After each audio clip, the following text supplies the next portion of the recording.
আসসালামু আলাইকুম, welcome to Minhas rainbow another ব্লকে। আমি আজকে আপনাদের মাছের মুরুগন্ট রান্না করে দেখাবো। মাথা আমি এখানে ছোট ছোট করে টুকরো করে নিয়েছি।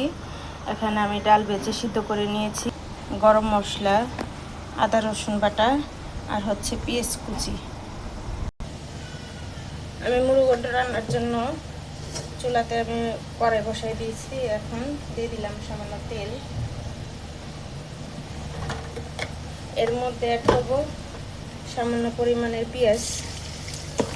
পেঁয়াজটাকে আমরা ভাজা ভাজা করে নেব। পেঁয়াজটা ভাজা হলে তারপরে আমরা বাকি মশলাগুলো দিব।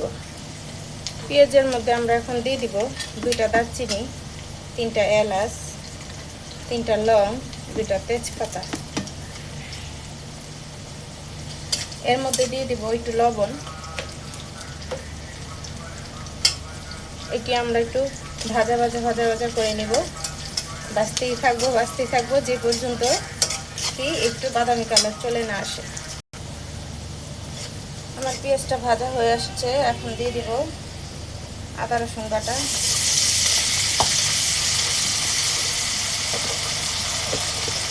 গরম মশলা বাটা, দিয়ে দেবো একটু হলুদ মরিচের গুঁড়ো। আমি একটু তেলে ভেজে নেব। আরে ভাইরে, বিয়ের পর থেকে ভাজা শুরু করছি, এরপর এখনো ভাজতেই আছে। ভাজা আর শেষ হইল না।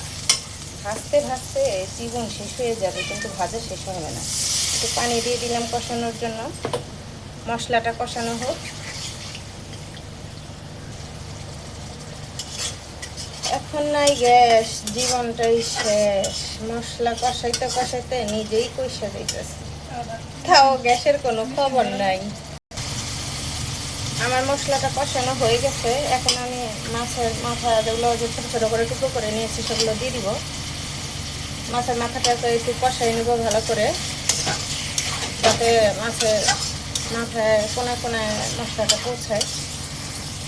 আমার মাছের মাথাটা কষানো হয়ে গেছে। এখন দিয়ে দিব আমি মুগ ডাল, যেটা কাঠখোলা দিয়ে যে আমি পানি দিয়ে ভিজিয়ে রাখছিলাম।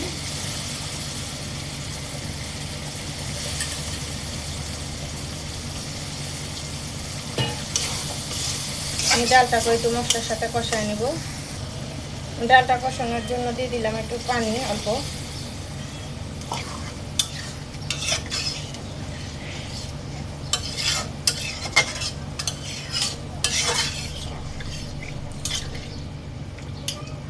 ডালটা কষানো হোক। আমার মাছটার ডালটা কষানো হয়ে গেছে। এখন আমি একটু পানি দিয়ে দিব, যাতে এই ডালটা আর একটু সিদ্ধ হয়, গলে ফুলে এবং মাছটাও রয়ে ছুটে যায় মাছের মাথাগুলো।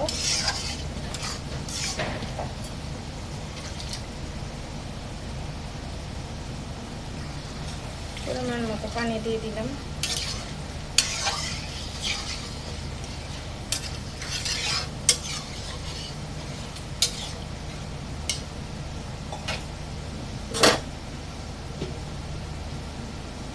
ঢেকে দিয়ে বলকটা আসুক, আমরা কাঁচামরিচ দিব।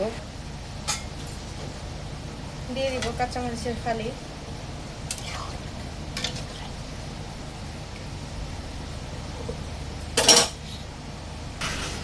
দিয়ে দিব সামান্য ধনে পাতা।